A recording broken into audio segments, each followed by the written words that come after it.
Good morning. आज देखेंगे अपन immuno system से रिलेटेड जो डिसऑर्डर होते हैं। तो अपना टॉपिक है इम्यूनो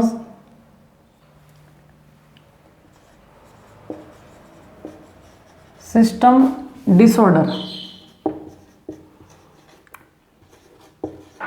इम्यूनो सिस्टम से रिलेटेड क्या क्या डिसऑर्डर्स होंगे वो अपन देखेंगे आज। तो पहला है आपके एलर्जी।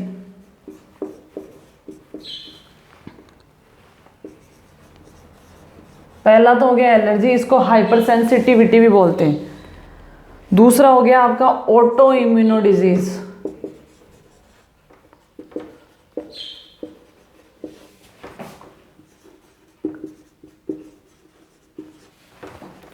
और थर्ड हो गया इम्यूनो डेफिशिएंसी डिजीज।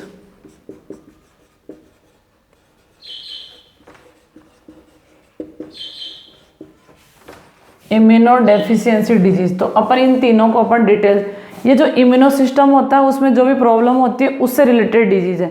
सबसे पहले देखेंगे अपन एलर्जी। एलर्जी का दूसरा नाम क्या है? Hyper sensitivity.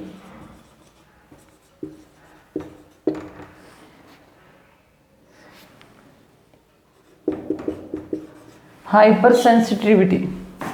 तो पहला देखते हैं अपन एलर्जी।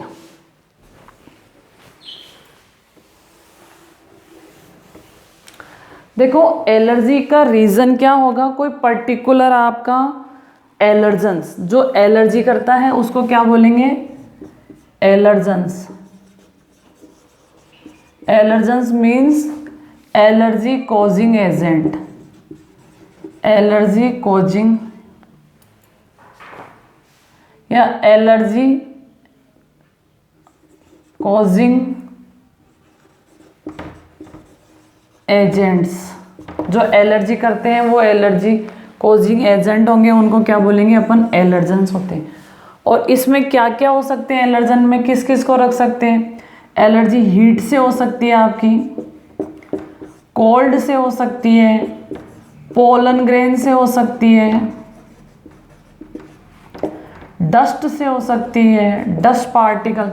तो मतलब एलर्जी किसी से भी हो सकती है। जो एलर्जी करेंगे उनको क्या बोलेंगे अपन? एलर्जेंस।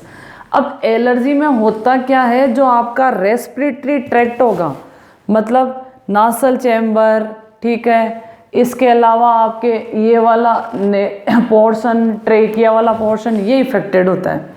तो एलर्जी का एक ही प्रोटेक्शन है, जिस भी सब्सटेंस से आपके एलर्जी हो उससे आप क्या करो हो? दूर रहो। यही क्या आपका एलर्जी का प्रोटेक्शन है। इसके अलावा किसी पर्सन के एलर्जी किससे हो सकती है? कईयों के क्लॉथ से एलर्जी हो सकती है, कॉटन से एलर्जी हो सकती है, माइट से एलर्जी हो सकती है। अब एलर्जी के सिम्टम्स क्या है? स्नीजिंग होगी आपके, ठीक है। इसके अलावा जो अपर रेस्पिरेटरी ट्रैक्ट है वो इफेक्टेड होगा, स्नीजिंग हो जाएगी आपके।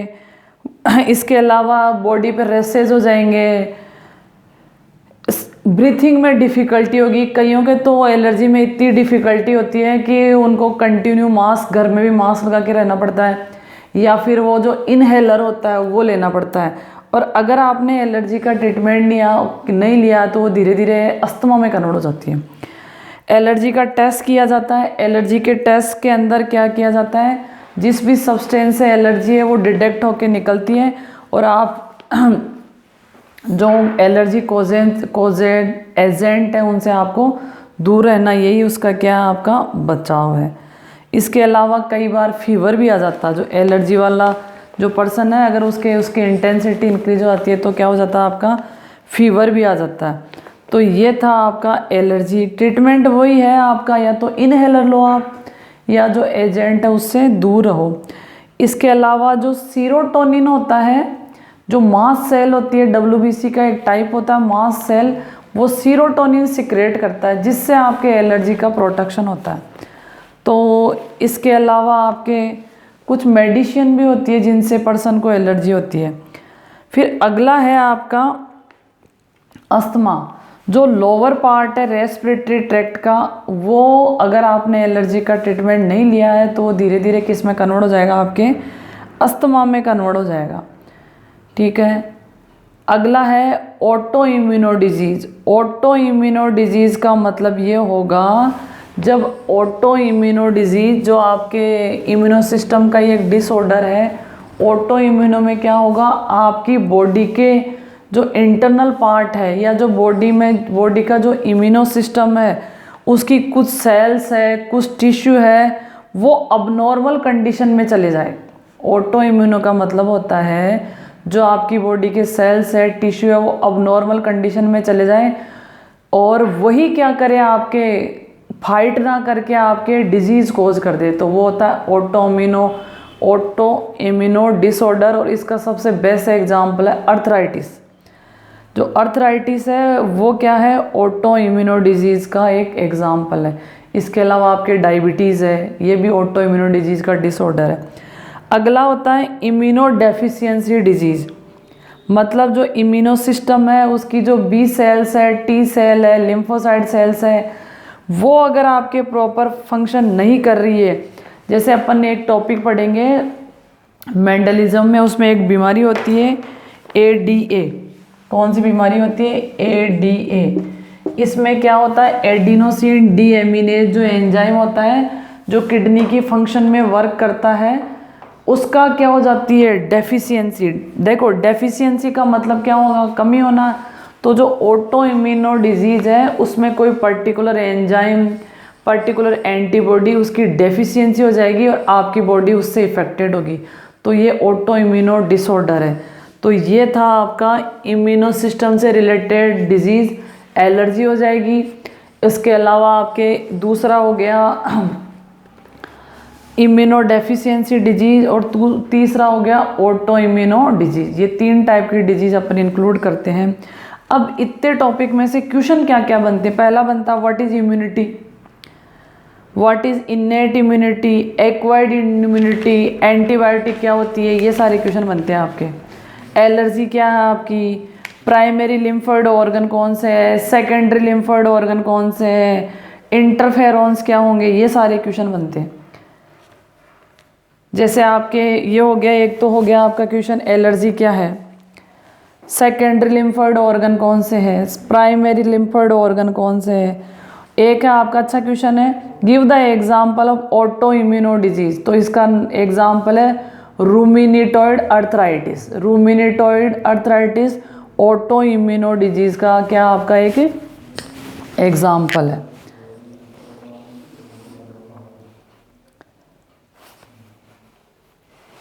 अब अपन अगला टॉपिक देखेंगे आपका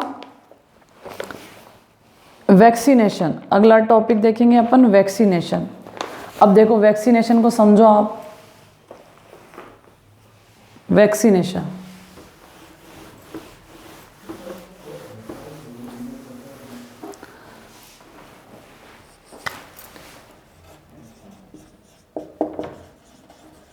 वैक्सीनेशन देखो, वैक्सीन वर्ड, वैक्सीन किससे बना, वाका, वाका से बना। और जर्मन में वाका का, ये इटालियन में वाका का मतलब होता काऊ। देखो समझने वाली चीज़ें हैं। सबसे पहले वैक्सीन को किसने डिस्कवर्ड किया, हुआ क्या, वो मैंने एक बार पहले भी बताया था, फिर से अपन रिकॉल करते हैं। जो वैक्सीन है वो किस पे वर्क करती है वो अपन देखते हैं। सबसे पहले देखते हैं वैक्सीन। तो सबसे पहले वैक्सीन को किसने डिस्कवर्ड किया था, एडवर्ड जेनर ने।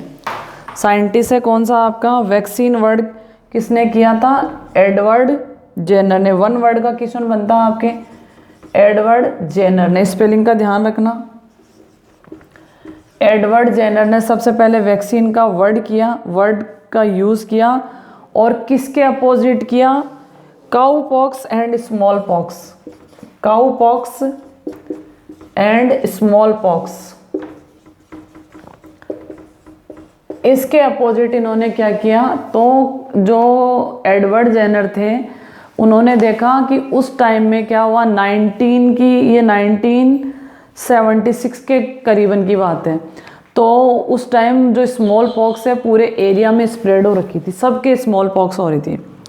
एडवर्ड जेनर के खुद के भी हो गई थी। अब उनके जो दूध वाला आता था उसके नहीं हो रखी थी। तो उसने दूध वाले से उन्होंने पूछा कि आपके जो घर में जो काऊ वगैरह है उनके क्या स्मॉल पॉक्स हो रखा है या काऊ पॉक्स हो रखा है? उसने कहा हो रखा है। तो उन्होंने उससे कंक्लूजन निकाला कि वो जो काऊ है उसके कांटेक्ट में रहता है, क्योंकि वो मिल्क वगैरह निकालने में, उनको चारा वारा डालने में रहता है, तो उसके धीरे धीरे क्या हो गई, उसकी बॉडी में इम्यूनिटी डेवलप हो गई। ये कैसे हुआ? क्योंकि उसके जो वायरस वगैरह, स्मॉल पॉक्स के जो भी वायरस वगैरह है वो धीरे धीरे उसकी बॉडी में जाते रहे, तो उसके इम्यूनिटी डेवलप हो गई। तो उसने क्या किया, उनके खुद का जो चाइल्ड था उसके जो स्मॉल पॉक्स के जो भी एक्सटेंड निकल रहे थे उनको निकाल के, उनका एक्सटेंड निकाल के उसके वैक्सीन लगा दी। ठीक है। और इस तरह से जो आपके एडवर्ड जेनर है उनको फादर ऑफ वैक्सीनेशन भी बोलते हैं, क्योंकि सबसे पहले उन्होंने वैक्सीन को डिस्कवर किया था और यूज़ किया था। इसके अलावा जो लुई पास्चर है उन्होंने भी वैक्सीन से रिलेटेड बहुत सारे फंक्शन किए थे। अब जो वैक्सीन होती है उसको दो कैटेगरीज में डिवाइड करते हैं, फर्स्ट जनरेशन वैक्सीन और सेकंड जनरेशन वैक्सीन। अब देखो वैक्सीन दो तरह से काम करती है। वैक्सीन में क्या करेंगे, जैसे मान लो कोई वैक्सीन बनाई है आपने, तो जिस भी डिजीज़ से रिलेटेड वैक्सीन है, जैसे आपके अभी अपने लेटेस्ट बात करें तो कोरोना है, कोरोना एक डिजीज़ है और इसके वायरस का नाम क्या है? बच्चे कई बार कंफ्यूज होते हैं। जो कोरोना है, कोरोना ये किसका नाम है? आपका डिजीज़ का नाम है। कोरोना किसका नाम है? डिजीज़। अब कोरोना की जो वैक्सीन बनी है आपने अलग अलग नाम सुने होंगे, फाइज़र है, कोविशील्ड है, कोवैक्सीन है। ये अलग अलग नाम क्यों है? अलग अलग कंपनियों ने बनाई इसलिए है? नहीं। कोई भी डिजीज़ होती है उसकी वैक्सीन किस तरह से काम करती है? दो तरीके से काम करती है। कैसे? जैसे उसके जो वीक वायरस है या जो भी बैक्टीरिया है जिस भी डिजीज़ के, तो जो वीक वायरस या बैक्टीरिया है वो वैक्सीन के थ्रू बॉडी में इंजेक्ट कर दिए जाते हैं, जिसकी वजह से अपना जो इम्यूनिटी सिस्टम है वो उनसे फाइट करेगा और मेमोरी रिकॉल हो जाएगी। अब अगर फ्यूचर में उसके स्ट्रॉन्ग वायरस या बैक्टीरिया जाएंगे बॉडी में तो मेमोरी पहले से रिकॉल है, फर्स्ट एनकाउंटर हो चुका था, अब कौन सा होगा? आपका सेकंड एनकाउंटर होगा और उस पर्सन के वो डिजीज़ नहीं होगी। तो फर्स्ट तो मेथड हो गया उसके वीक वायरस या बैक्टीरिया उसकी बॉडी में इंजेक्ट कर दिया जाए। सेकंड ये होता है जो ये वायरस है या जो बैक्टीरिया है जो पॉइजन सिक्रेट करते हैं, उसको अगर बॉडी में इंजेक्ट किया जाए। कई बार वैक्सीन लगाने के बाद डॉक्टर बोलता है कि आपके फीवर आएगा, तो ये जो पॉइजन होता है वो आपके बीमारी कोज करेगा, वो डिजीज़ कोज करेगा। तो इसका कुछ स्मॉल अमाउंट बॉडी के अंदर इंजेक्ट कर दिया जाता है ताकि मेमोरी हो जाए। अब अगर फ्यूचर में स्ट्रॉन्ग वायरस या बैक्टीरिया आपकी बॉडी में इंजेक्ट होंगे तो आपकी बॉडी उससे फाइट कर लेगी और आप उस बीमारी से क्या हो जाओगे? आपके क्योर हो जाओगे। तो ये है आपके वैक्सीन के मेथड। तो वैक्सीन होती है आपके इन दो मेथड से प्रिपेयर होती है, इसीलिए वैक्सीन के अलग अलग आपके या तो किल्ड बैक्टीरिया वायरस डाल दिए जाएंगे या वीक डाल दिए जाएंगे या उनसे जो पॉइजन सिक्रेट होता है वो डाल दिए जाते हैं। इसके अलावा जो वैक्सीन होती है उसको बड़े अमाउंट पे बनाया जाता है, जिस एपरेटस में बनाते हैं उसको बोलते हैं बायोरिएक्टर। अलग अलग टाइप की वैक्सीन होती है। जो बेबी होता है उसके वैक्सीन लगाई जाती है क्योंकि उसकी जो मेमोरी सेल होती है वो स्ट्रॉन्ग होती है और उसकी मेमोरी फिक्स हो जाती है ताकि फ्यूचर में उसके डिजीज़ नहीं हो। मैं कुछ वैक्सीन्स बताती हूँ जो आपके आने के चांसेस है। अर्ली प्रेगनेंसी होती है, जैसे प्रेगनेंसी होती है तो जो फीमेल होती है उसके टिटनेस का वैक्सीन लगाया जाता है। कैसा होता है? इंट्रासेल मस्कुलर, मतलब मसल्स के अंदर लगाया जाएगा। ठीक है। 4 वीक की प्रेगनेंसी हो गई फिर उसके टिटनेस का सेकंड वैक्सीन लगाता है। और जैसे बेबी की बर्थ होती है, चाइल्ड की बर्थ होती है, उसके बर्थ होते हैं BCG का इंजेक्शन लगाते हैं। BCG कौन सा लगाते हैं? आपका BCG। और ये BCG किससे रिलेटेड होता है? आपके TB से रिलेटेड होता है। BCG किससे रिलेटेड होता है? TB से या टिटनेस से रिलेटेड होता है। जैसे बेबी 1 मंथ का होता है उसके पोलियो के उसको ओरल पिलाया जाता है। फिर 24 कई आजकल ये नया इनोवेशन है, जैसे उसकी बर्थ होती है 24 आवर्स में हेपेटाइटिस B का वैक्सीन भी लगाते हैं उसके। ठीक है। फिर DPT है, इसके अलावा आपके हेपेटाइटिस B है, टीबी है, टिटनिस है, बहुत सारे वैक्सीन लगाते हैं। उसके कम से कम अगर कंप्लीट वैक्सीन देखे जाए तो 5 ईयर्स तक उसके बहुत सारे वैक्सीन लगाए जाते हैं। आजकल आपका एक वैक्सीन और डिस्कवर्ड हुआ है नया, जिसके अंदर आपके वेजाइनल जो कैंसर होता है फीमेल्स में, तो जो गर्ल्स होती है उसके 10 से लेके 13 ईयर तक आपके वेजाइनल कैंसर का वैक्सीन भी लगाया जाता है। ये अपने सिलेबस में वैसे डायरेक्टली नहीं है, बट थोड़ा बहुत आपको बेसिक पता होना चाहिए, जिससे मान लो अगर क्वेश्चन बने बाउंसर तो आप उसको अटेम्प्ट कर पाओ। अब अपन ने वैक्सीन से रिलेटेड जो जो देखे उसमें से क्या क्या क्वेश्चन बन सकते हैं आपके। सबसे पहले तो है कि वैक्सीन किस वर्ड से निकला है, तो वाका वर्ड से निकला है। सबसे पहले किसने वैक्सीन को डिस्कवर्ड किया था, या who is the father of immunization या वैक्सीनेशन, तो एडवर्ड जेनर आ जाएगा आपका। एलर्जी किस किस से हो सकती है, डस्ट से हो सकती है, पोलन ग्रेन से हो सकती है, हीट से हो सकती है, कोल्ड से हो सकती है, ठीक है। इसके अलावा आपकी कौन सी जो एंटीबॉडी है वो इम्यूनो सिस्टम्स की चीफली रेस्पॉन्सिबल है, आईजीएम जो इम्यूनिटी है वो इससे रिलेटेड है, तो ये वाले क्वेश्चन है। इसके अलावा इम्यूनिटी कितने टाइप की होती है, 2 टाइप की होती है, इननेट और एक्वायर्ड होती है। इसके अलावा कोलेस्ट्रम में कौन सी एंटीबॉडी प्रेजेंट होती है, कोलेस्ट्रम में होती है आईजीए। कोलेस्ट्रम का मतलब फर्स्ट मिल्क ऑफ मदर, जो मदर का फर्स्ट मिल्क सीक्रेट होता है इन्फेंट की बर्थ होने के कुछ टाइम में, उसको बोलते हैं अपन कोलेस्ट्रम। इसके अलावा आपके सेकेंडरी इम्यूनिटी से रिलेटेड कौन सी एंटीबॉडी, आईजीजी, और मदर के मिल्क में कौन सी होती है, आईजीए। तो ये सारा आपका टॉपिक था, थोड़ा सा टिपिकल भी था। अब अपन अगला टॉपिक देखेंगे एचआईवी या एक्वायर्ड इम्यूनो डेफिशिएंसी सिंड्रोम, जिसको अपन बोलते हैं एड्स। अगला टॉपिक है आपका एड्स। अब सबको पता ही है आपको एड्स किससे होता है, वायरस से होता है। तो अपना अगला टॉपिक है एड्स। अगला टॉपिक है आपका एड्स। एक्वायर्ड इसकी फुल फॉर्म भी पूछी जाती है, एक्वायर्ड इम्यूनो डेफिशिएंसी डिजीज या syndrome. Acquired immuno deficiency syndrome, ठीक है। इसके वायरस का क्या नाम है, इसके वायरस का नाम है HIV, human immuno deficiency virus. ये इंपॉर्टेंट क्वेश्चन है, ठीक है। ये वायरस का, इसका जेनेटिक मटेरियल क्या होता है, इस वायरस का जेनेटिक मटेरियल, इसका जेनेटिक मटेरियल होता है आरएनए। वैसे रूल ये कहता है जो प्लांट वायरस होता है उनका जेनेटिक मटेरियल डीएनए होता है, और एनिमल वायरस का क्या होता है, आरएनए। सॉरी, एनिमल वायरस का जेनेटिक मटेरियल डीएनए होता है और प्लांट वायरस का क्या होता है आपका आरएनए। पर ये एक्सेप्शन है, और ये कौन सा आरएनए होता है, रेट्रोवायरस। रेट्रोवायरस भी बोलते हैं, और इसका जेनेटिक मटेरियल क्या होता है आपका आरएनए। अब जो आपका एचआईवी है वो ऐसे इसका ओरिजिन मानते हैं आपके अफ्रीका से, क्योंकि वहाँ लिटरेसी है, ठीक है। तो जो एचआईवी का वायरस है वो किस में मिलता है, आपके मंकी में मिलता है, बट मंकी को ये किसी तरह से भी इफेक्टेड नहीं करता, और मंकी से ये ह्यूमन बींग्स में स्प्रेड हुआ था। अगर इंडिया की बात करें तो इंडिया में ये 90s में ही आ गया था एचआईवी वायरस, और आया कहाँ से था, अफ्रीका से।